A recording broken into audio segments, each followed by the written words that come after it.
Hello दोस्तों, cancer के patients में डिप्रेशन के क्या कारण होते हैं, आज इस पर बात करेंगे। ज़्यादातर जिस भी व्यक्ति को कैंसर एक बार डायग्नोस हो जाता है, ज़्यादातर लोग डिप्रेस्ड रहते हैं और ये डिप्रेशन का फेज़ लंबा चलता है।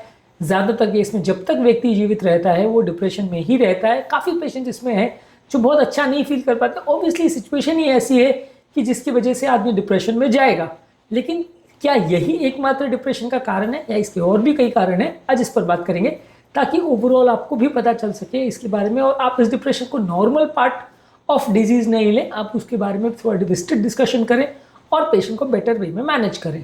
टॉपिक पर जाने से पहले जो लोग हमारे चैनल पर नए हैं उन्हें रिक्वेस्ट करूँगा कि चैनल को सब्सक्राइब करें, वीडियोस को लाइक करें, शेयर करें, फॉलो करें, कमेंट करें, पूरा देखें। टॉपिक इंपॉर्टेंट है इसलिए इस अंत तक देखिएगा। चलिए शुरू करते हैं इंपॉर्टेंट वीडियो।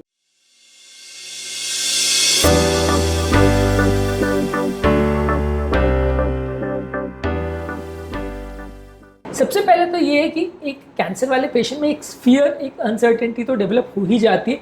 जब भी लोगों को लगता है कि कैंसर डायग्नोज हो गया, ज़्यादातर लोगों को पता होता है कि इससे बचना बहुत मुश्किल है, जान बचा पाना बहुत मुश्किल है, कितने टाइम तक जिएंगे एक मुश्किल है।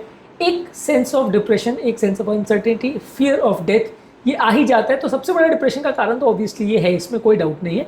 एक और चीज़ ये भी होती है कि लोगों में एक लॉस ऑफ कंट्रोल डेवलप हो जाता है, जो अपनी लाइफ, अपनी हेल्थ, अपनी फिटनेस, अपनी सारी चीज़ों पर एक जो लोगों का कंट्रोल होता था, लोग अपनी ज़िंदगी अपनी तरह से जीते थे, अब सडनली उनका ये कंट्रोल छिन जाता है और बीमारी टेक ओवर कर लेती है और बीमारी डिसाइड करती है कि अब आप अपनी ज़िंदगी कैसे जियोगे, कितनी जियोगे और क्या क्या चीज़ें आप कर सकते हो, क्या नहीं कर सकते। तो ये लॉस ऑफ कंट्रोल जो होता है वो भी एक डिप्रेशन का कारण होता है। इसके अलावा कुछ लोगों में जो मेडिसिन देते हैं, कीमोथेरेपी देते हैं, रेडिएशन देते हैं, हार्मोन थेरेपी देते हैं, ये मेडिसिन के इफेक्ट से भी लोगों को बहुत ज़्यादा फटीग, नॉजिया और चेंजेस होते हैं, जिसकी वजह से लोगों का एक ओवरऑल इमेज अपने बारे में, अपनी लाइफ के बारे में चेंज हो जाता है, जिससे भी लोगों को डिप्रेशन हो जाता है। इसके अलावा लोगों में कई फिजिकल चेंज हो जाते हैं, खासकर हेयर लॉस। हेयर लॉस होने की वजह से जब वो सोसाइटी में निकल नहीं पाते और बार बार उनको कैप पहनना पड़ता है, सर को ढकना पड़ता है, तो एक लॉस ऑफ परसेप्शन हो जाता है। अपने आप को मिरर में देखने से पहले भी उनको थोड़ा सा अच्छा नहीं लगता है, ख़राब फीलिंग आती है, ये भी डिप्रेशन का बड़ा कारण होता है। इसके अलावा लोगों का बॉडी वेट चेंज हो जाता है, लोगों की शरीर बिल्कुल दुर्बल हो जाता है, वजन बिल्कुल कम हो जाता है, मसल मास कम होने लगता है, स्किन लटकने लगती है। ये सारी चीज़ें जब आप देखते हो मिरर में अपने आप को, तो ये खुद में हुए फिजिकल चेंजेस जो कि ज़्यादातर अच्छे नहीं होते। ऑब्वियसली सारे physical changes for the bad होते हैं। आपके फिजिकल चेंजेस जब अच्छे के लिए होते हैं, जब आप हेल्दी हो जाते हो, स्ट्रांग हो जाते हो, सिक्स पैक एब्स बना लेते हो, तो आप पॉजिटिव फील करते हो, आपको डिप्रेशन नहीं होता। जब इसका उल्टा होता है, भले बीमारी की वजह से हो, आप ऑब्वियसली डिप्रेस्ड हो जाते हो। इसके अलावा कैंसर के बहुत सारे पेशेंट में लंबे समय तक बहुत ज़्यादा पेन होता है। अलग अलग जगह पे जब कैंसर इन्वॉल्व करता है तो आपको बहुत ज़्यादा सीवियर पेन होता है और ये पेन जो है डिप्रेशन का एक बहुत बड़ा कारण होता है। इसके अलावा कैंसर वाले पेशेंट में बहुत ज़्यादा सुस्ती, लॉस ऑफ एपेटाइट या स्लीप डिस्टर्बेंसेस भी होते हैं, इसकी वजह से भी डिप्रेशन होता है। यानी कि सिर्फ कैंसर अपने आप में जो कैंसर की मौत का डर है, उसके अलावा जो लोगों की नींद पूरी नहीं हो पाती, फटीग होता है, लेथार्जी होती है, सुस्ती होती है, काम नहीं कर पाते, ये भी एक डिप्रेशन का बड़ा कारण होता है। काफ़ी कैंसर के पेशेंट सोशल आइसोलेशन का भी शिकार होते हैं। वो लोग चाहे भी तो भी बाहर नहीं जा पाते और परिवार वाले भी कई बार बहुत अच्छा बिहेव नहीं कर रहे होते हैं, तो इसकी वजह से भी लोग डिप्रेशन में चले जाते हैं। बहुत सारे पेशेंट में फाइनेंशियल स्ट्रेस होता है, क्योंकि कैंसर जैसी बीमारी में बहुत ज़्यादा खर्चा होता है। लोगों की बीमारी से रिलेटेड, उनकी लाइफ से रिलेटेड फाइनेंशियल इनकम जो आ रही होती है उस पर्टिकुलर व्यक्ति की, वो ख़त्म हो जाती है।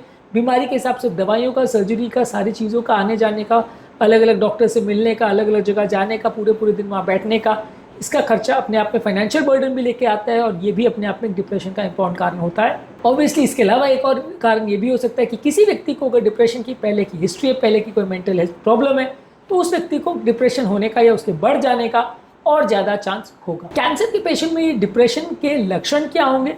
ज़्यादातर व्यक्ति में इमोशनल सिम्टम्स होंगे, जैसे व्यक्ति बहुत ज़्यादा सैड रहेगा, बहुत ज़्यादा होपलेस फील करेगा, बहुत ज़्यादा चिंता करेगा, जितना नहीं भी करनी चाहिए उससे ज़्यादा चिंता करेगा। इसके अलावा फिजिकल सिम्टम्स में डिप्रेशन की वजह से भी लोग की भूख मर जाती है, वजन कम होने लगता है, स्लीप डिस्टर्ब हो जाती है, क्रॉनिक फटीग में चले जाते हैं। इसके अलावा लोगों की कॉन्सेंट्रेशन कैपेबिलिटी चली जाती है, डिसीजन मेकिंग कैपेबिलिटी चली जाती है और मेमोरी फंक्शन उनका कॉम्प्रोमाइज़ हो जाता है। इसके अलावा लोगों की ओवरऑल बिहेवियरल इशूज़ कॉम्प्रोमाइज़ हो जाते हैं। जो पहले जो अपने ट्रीटमेंट में और लाइफ केयर में लोग पार्टिसिपेट कर रहे होते हैं, जो हैप्पीली लोग अपनी दवाई ले रहे होते हैं, डिप्रेशन में आने की वजह से वो दवाई लेना बंद करने की कोशिश करते हैं, इसकी वजह से भी उनकी कंडीशन बिगड़ने लगती है, तो इसका डिप्रेशन पे भी सिग्निफिकेंट इम्पैक्ट होता है। ओवरऑल कैंसर पेशेंट्स के ट्रीटमेंट क्वालिटी पर क्या क्या चीज़ का फ़र्क पड़ता है अगर डिप्रेशन हो जाए व्यक्ति को, इससे लोगों का ट्रीटमेंट अधेरेंस के चांस कम हो जाते हैं। जब वो डिप्रेशन में चले जाते हैं तो वो कोई भी ट्रीटमेंट नहीं कराना चाहते। डॉक्टर को उनको समझाना और अपनी लाइफस्टाइल के प्रति उनका ध्यान रखने का जो टेंडेंसी होता है वो चला जाता है। पेशेंट की overall quality of life compromise हो जाती है, पेशेंट के रिलेशनशिप कॉम्प्रोमाइज़ हो जाते हैं, पेशेंट का डेली फंक्शनिंग कॉम्प्रोमाइज़ हो जाता है, overall sense of well being उनका कॉम्प्रोमाइज़ हो जाता है। ये सारे चेंजेस देखने को मिलते हैं। इसके अलावा डिप्रेशन की वजह से कुछ फिजिकल सिम्टम्स भी होते हैं, लोगों की इम्यूनिटी कॉम्प्रोमाइज़ हो जाती है और इसका डायरेक्ट या इनडायरेक्ट आपके कैंसर के प्रोग्रेशन रेट पर भी फर्क पड़ सकता है। तो कैंसर के पेशेंट में डिप्रेशन होना वैसे तो आम बात लगती है, लेकिन ये कई तरह के फिजिकल इम्पैक्ट करता है, कई तरह से आपके ट्रीटमेंट और लाइफस्टाइल सारी चीज़ों को इम्पैक्ट करता है। ये सारी चीज़ों के बारे में जानना और समझना आवश्यक है, क्योंकि डिप्रेशन होना कैंसर में है तो कॉमन बात, लेकिन ये एक छोटी बात नहीं है, इसे इग्नोर करना गलत होगा। एक अलग वीडियो में हम बात करेंगे डिप्रेशन से बचने के लिए आप क्या कर सकते हैं, क्या है इस मामले में यूजफुल टिप्स। उम्मीद करूंगा कि आज के टॉपिक में कुछ नई बातें जानने को मिली होगी। जो लोग हमारे चैनल पर नए हैं उन्हें रिक्वेस्ट करूँगा कि क्या चैनल को सब्सक्राइब करें, वीडियो को लाइक करें, शेयर करें, फॉलो करें, कमेंट करें।